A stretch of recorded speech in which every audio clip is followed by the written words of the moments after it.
Cette petite présentation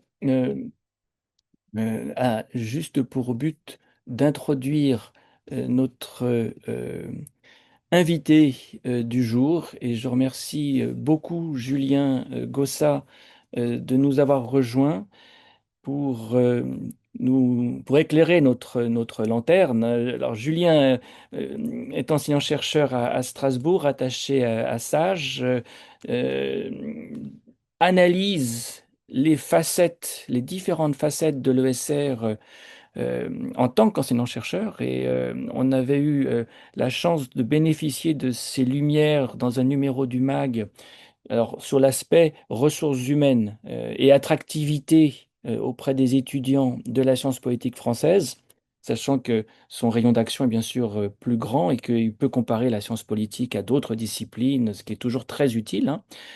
Là, on lui a demandé, et il a très gentiment répondu aussitôt, de nous éclairer sur la dimension financière puisque nous sommes à la veille du vote d'un budget qui s'annonce particulièrement calamiteux, et que de toute façon, comme je viens de le dire, nous avons des universités qui sont déjà en difficulté. Donc que l'on comprenne mieux les tenants et aboutissants de cette situation nous paraissait particulièrement indispensable. Et encore une fois, merci Julien de te prêter à l'exercice. Donc tu as intitulé ton propos le budget de l'ESR, deux points, les trois défis du moment. Et tu as donc un PowerPoint pour illustrer ton propos. Après quoi, après ta présentation, nous aurons, j'espère, le temps d'un échange pour aller encore plus loin avec des questions-réponses. Voilà, the floor is yours. Euh, Bonsoir tout le monde, merci beaucoup pour cette très belle introduction. Et puis bon, ma présentation va aller vite puisque finalement c'est une redite de la note que France Université vous a transmise, hein. Je suis à peu près d'accord. J'aurais pas présenté pareil, mais je suis à peu près d'accord avec leurs conclusions.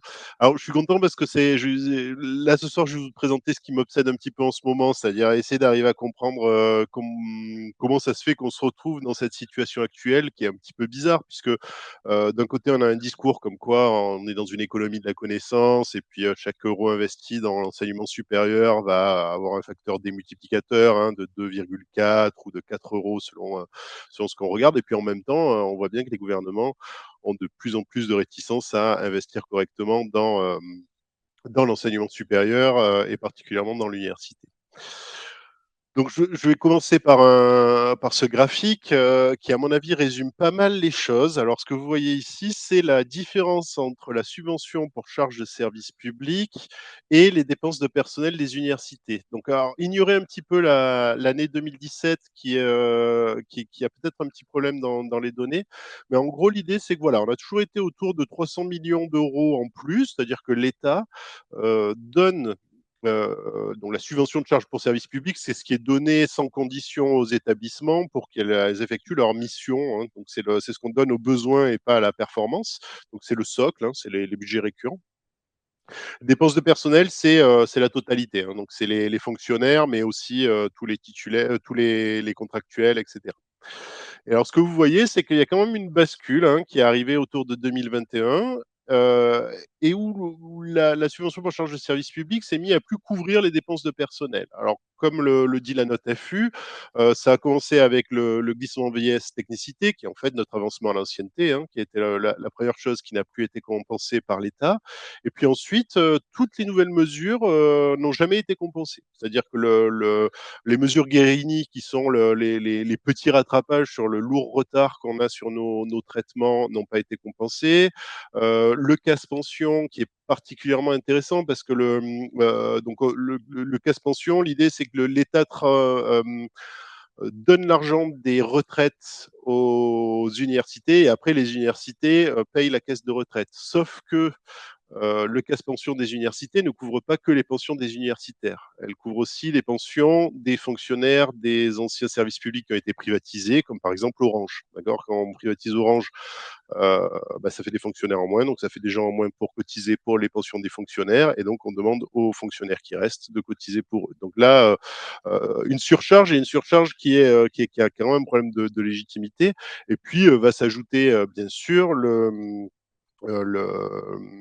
les dépenses pour les mutuelles. D'accord. Donc en fait, l'État balance de plus en plus de charges sur les universités sans aligner les subventions qu'elles mettent derrière.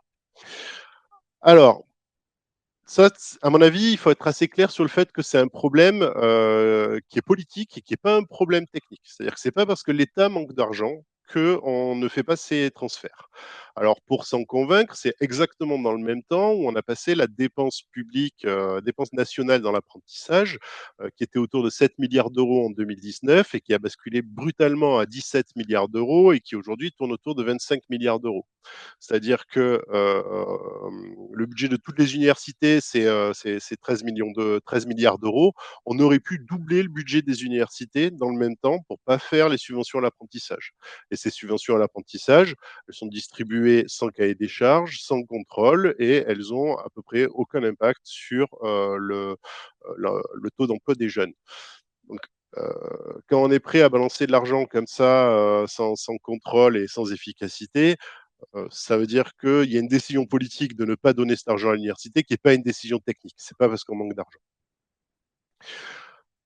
Alors, évidemment, la solution qui arrive là derrière, c'est la hausse des frais d'inscription, hein, c'est la hausse des frais de scolarité. On a quand même, donc là, je vous ai mis les échos, hein, mais on a un rapport Assemblée nationale, un rapport du Sénat et un rapport de l'inspection générale, qui les trois disent qu'il faut ouvrir le dossier des frais de scolarité à l'université. Donc en gros, on considère que c'est la seule source possible de financement pour l'enseignement supérieur, c'est de faire payer les familles. Alors, avec un petit modulo, c'est qu'on a déjà commencé à le faire. On a déjà commencé à le faire extrêmement sérieusement. Donc là, ce que vous avez sur ce graphique, c'est en valeur 100 pour 2013. Tout en bas, vous avez le nombre d'étudiants qui augmente à peu près de 15%. Juste au-dessus, vous avez la subvention pour charge de service public qui augmente à peu près de 20%. Alors, 20% sans tenir compte de l'inflation, hein. Donc, c'est-à-dire en réalité, ça baisse, mais bon, j'ai pas corrigé l'inflation.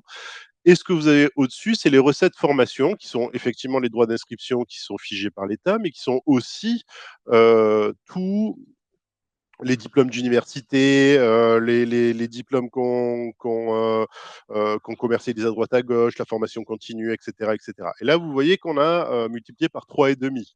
Donc, c'est-à-dire qu'on a déjà beaucoup, tout ce qu'on pouvait commercialiser, en réalité, on a déjà commencé à le faire. Et le ministère est parfaitement au courant. C'est-à-dire que ce que nous dit le ministre, c'est attention, on n'est pas dans un moment politique qui permet d'ouvrir le dossier de la hausse des frais d'inscription, d'autant plus que les universités le font pas toujours dans la légalité. Donc il dit ça à l'Assemblée nationale tout à fait tranquillement. Il dit les universités ont déjà plein de moyens de monter les frais d'inscription et si elles le font de façon illégale, de toute façon, on les embête pas. Quoi. En gros, c'est ce qu'il nous dit.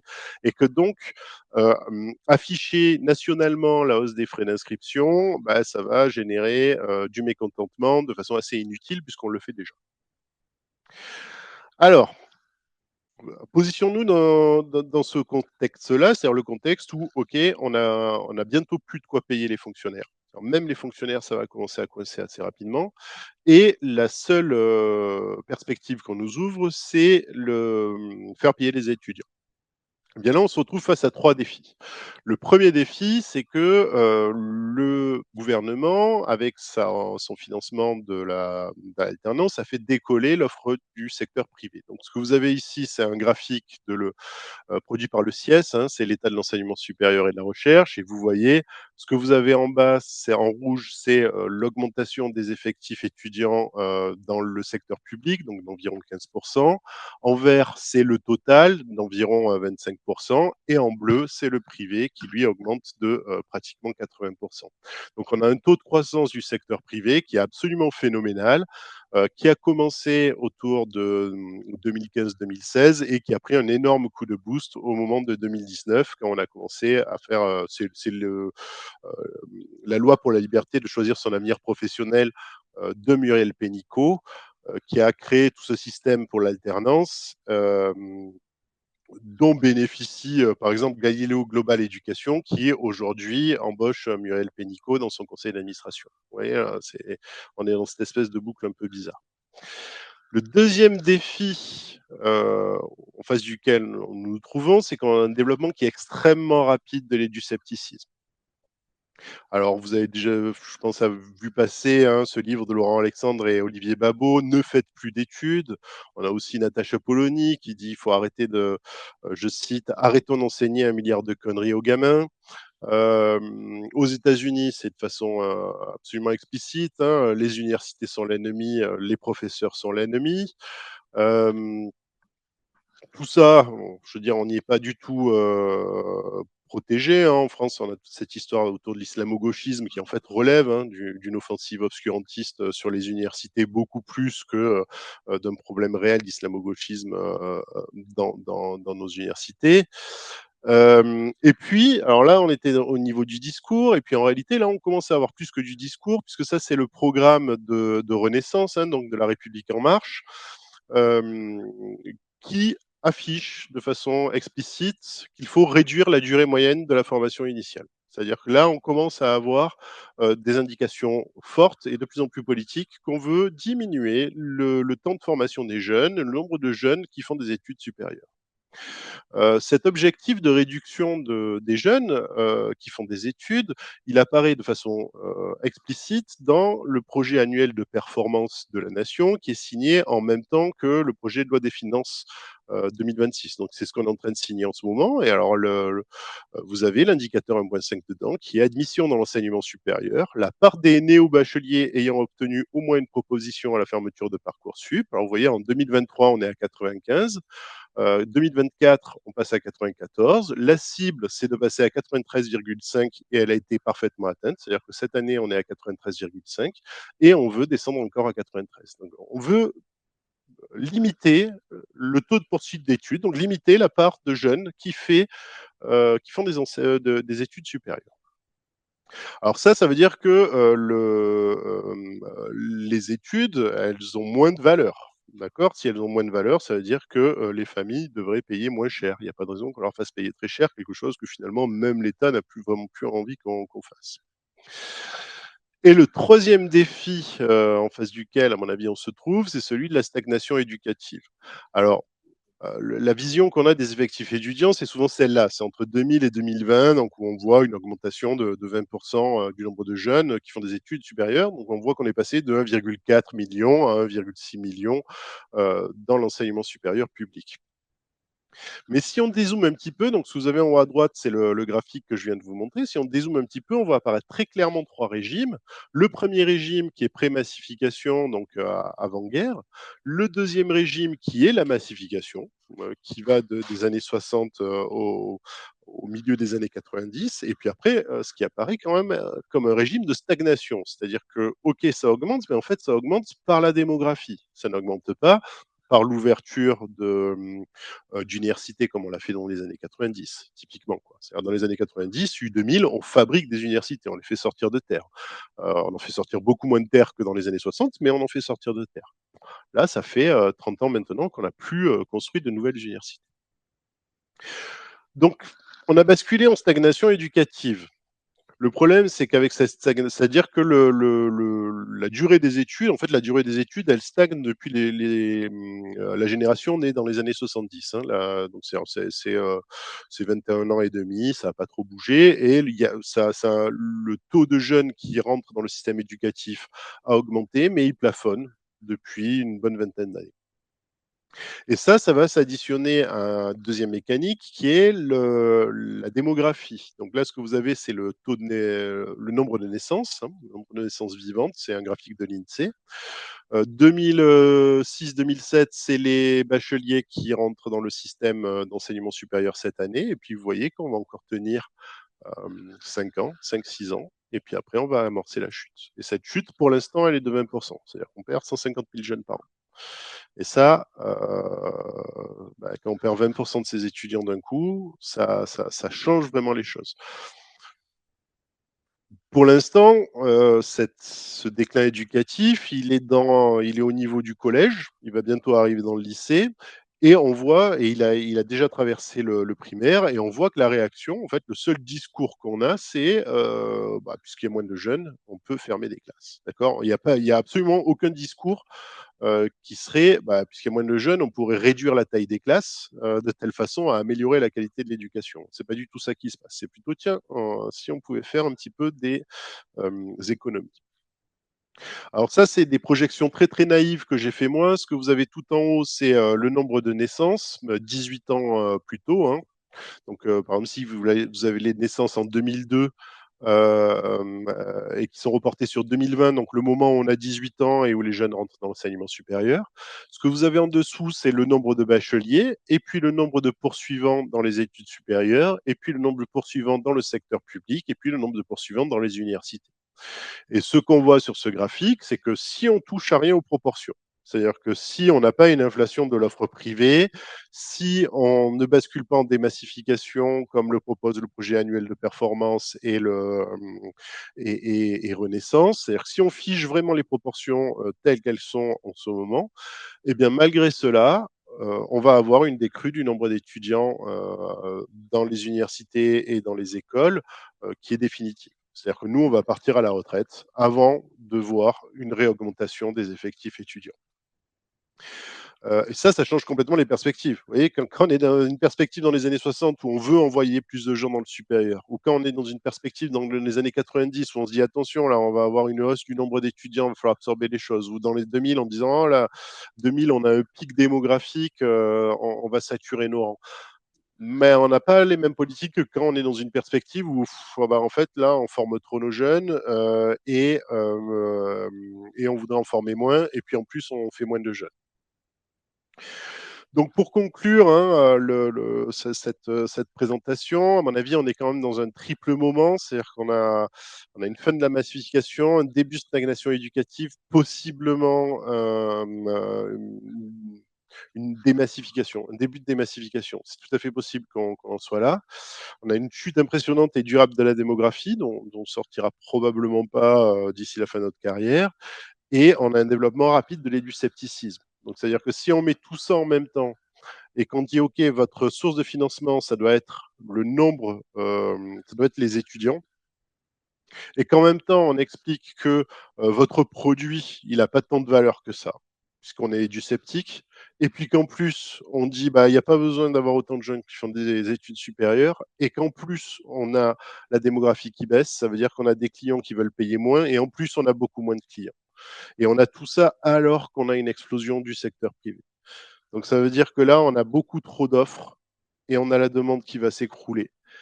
Et ça, bon, moi, je suis pas économiste, mais ça sent pas très bon, quoi. Ça sent pas très bon. Et ça veut dire qu'on se dirige vers de la fermeture de filières, de la fermeture d'établissements. Je suis allé un petit peu regarder. Bon, il n'y a qu'un seul pays qui a rencontré ça, à ma connaissance, c'est la Corée du Sud, c'est-à-dire un système massifié avec une décrue démographique. Et ils ont mis en place des politiques hyper sérieuses pour arriver à sauver leur système. Et malgré ça, ils ont eu beaucoup de fermetures et une perte de diversité. Si on va voir en Angleterre, ça se passe très mal. Hein. En ce moment, ça va pas bien l'Angleterre. Ils sont en train de figer les frais d'inscription parce que sinon il y aurait une explosion pour que les universités arrivent à payer leur personnel. Je dirais, ils s'apprêtent à virer 15 000 enseignants. Ils sont déjà sur des frais d'inscription et ils sont dans le même état que nous. Donc, c'est-à-dire que ça dépasse la question des modèles économiques. Il y a un quart des départements de physique en Angleterre qui sont menacés de fermeture de physique, c'est-à-dire que ça attaque pas du tout les islamo-gauchistes qu'on voudrait fermer, quoi. En fait, c'est beaucoup plus large que ça. Aux États-Unis, on n'a pas trop de retours parce que de toute façon, on a Trump. Mais l'an dernier, il y a 2% des établissements d'enseignement supérieur qui ont fermé complètement. C'est-à-dire, hop, on met la clé sous la porte. Et ça, c'est pas le plus inquiétant. Le plus inquiétant, c'est la fermeture des formations. C'est-à-dire qu'en fait, il y a plein d'établissements qui ferment pas, mais qui ferment leur filière au fur et à mesure. Et ce qu'on est en train de se rendre compte, c'est que ça fait 10 ans que les frais d'inscription aux États-Unis diminuent. C'est-à-dire que sur le papier, ils augmentent, mais en réalité, il y a toute une politique de solde. Ils soldent leur diplôme pour arriver à remplir leur rang. Et une fois qu'on a fait le différentiel, bah, les recettes sur frais d'inscription diminuent. Donc ça veut dire on est dans un moment pivot. C'est-à-dire qu'il va falloir faire un choix. Et si ce choix, c'est de faire de l'insertion, uniquement de l'insertion professionnelle, ce qui est un petit peu le choix qu'on fait à l'heure actuelle. À l'heure actuelle, on dit les études supérieures, elles ne servent que à rentrer dans l'emploi. À ce moment-là, il va peut-être falloir accepter que c'est une individualisation et une pure professionnalisation des études. Et ça, c'est pas un service public. C'est-à-dire que ça, c'est un service privé qu'on rend à l'individu pour qu'il puisse rentrer dans l'enseignement supérieur. Et donc, il va investir dans sa formation parce que ça lui permettra d'avoir un meilleur salaire. Et s'il n'y a pas de meilleur salaire à la clé, comme en Angleterre, il n'y a que la moitié des, des étudiants qui arrivent à rembourser leurs prêts. Hein. C'est-à-dire qu'il y a la moitié des étudiants, leur salaire ne leur permet pas de rembourser les prêts. 50%, je veux dire, c'est assez énorme en réalité. Si on veut faire ça, finalement, on peut basculer sur cette histoire de compte 100%, dont on pourra reparler si vous voulez. C'est-à-dire que l'État va contrôler l'offre de formation et va cesser de payer tout ce qui ne permet pas de faire l'insertion professionnelle sur les disciplines qu'il juge stratégiques. Et on bascule sur un modèle économique basé sur les frais d'inscription, ce qui est assez malin parce que du coup, ben, en fait, les formations pour lesquelles les jeunes ne sont pas prêts à payer eux-mêmes, ben, elles vont fermer naturellement. Elles ont plus de revenus. Comme elles ont plus de revenus, c'est parce que les jeunes en veulent plus. Si les jeunes en veulent plus, ça ferme et tout va pour le mieux dans le meilleur des mondes. Mais ça veut dire qu'on va avoir de nombreuses fermetures. On va réguler le marché. Le problème, c'est qu'on régule un marché qui est dysfonctionnel. C'est-à-dire qu'il n'y a absolument rien qui dit que les jeunes vont continuer à investir dans les meilleures études, c'est-à-dire dans les études qui les forment le mieux et dans les études qui servent le mieux la nation. D'accord. Il n'y a, pas d'adéquation entre les frais d'inscription pour les diplômes et ce dont la nation a besoin. Vous pouvez penser aux infirmières ou aux enseignants. Bah, ce pas des métiers qui rapportent beaucoup. Donc, ce pas des métiers sur lesquels les gens sont prêts à prendre des prêts pour se former, pour devenir enseignant. Et pourtant, on voit bien qu'on a quand même besoin d'enseignants. Et tout ça, ça ne peut se faire que si on bascule sur la contractualisation des universitaires. Ça veut dire qu'on ne va pas pouvoir adapter notre offre de formation à la demande de formation avec des fonctionnaires qui ont été recrutés dans les années 90 ou 2000. Il va falloir contractualiser, basculer sur des CDD de 4-5 ans, et puis pour pouvoir délester rapidement tous nos collègues qui sont sur les disciplines qu'on ne veut plus, qu'on ne veut plus enseigner. Donc ça, c'est une des perspectives, hein, c'est on met fin au service public d'enseignement supérieur et de recherche. Et l'autre perspective, elle est beaucoup plus dure. Ça serait de dire, OK, l'enseignement supérieur ne sert pas uniquement à trouver un emploi. Ça sert à plus de choses. Ça sert, si vous voulez faire face à la crise informationnelle démocratique ou écologique qu'on a à l'heure actuelle, bah, il faut des gens qui sont capables de penser, qui sont capables de penser par la preuve, avec la méthode scientifique, qui sont capables de controverses, qui sont capables de mieux voter et de mieux se comporter comme des citoyens. Et ça, on ne peut pas enseigner à notre population de faire ça sur un modèle basé sur les frais d'inscription. Il faut que ce soit la communauté qui se cotise pour former sa propre population parce qu'il n'y a pas de gain économique à bien se comporter en tant que citoyen. Alors ça veut dire que quand même, il faut refonder une notion de progrès collectif, mais on ne sait pas trop qu'est-ce que c'est cette notion. Et probablement que ça nous obligerait à passer par une séparation nette et horizontale entre des études supérieures et des études professionnalisantes. C'est-à-dire qu'on ne peut pas faire les deux. Ma conviction, c'est que soit on fait de la professionnalisation, et alors on fait plus que de la professionnalisation, soit on fait des études supérieures pour former les esprits à la méthode scientifique, mais alors on fait que ça. Et si on commence à mélanger les deux comme on l'a fait depuis 20 ans, bah, en réalité, la professionnalisation prend le dessus et elle écrase complètement la formation des esprits scientifiques. Voilà, je vous remercie pour votre attention. J'ai encore plein de graphiques derrière et de choses comme ça à vous montrer. Donc, vous n'hésitez pas à me poser des questions et puis on pourra discuter de choses plus en détail. Merci beaucoup, Julien. On ne va pas hésiter, en effet. C'est très, très utile d'avoir tes éclairages et les applaudissements virtuels que tu vois Ah, défiler témoignent de euh, l'appréciation générale.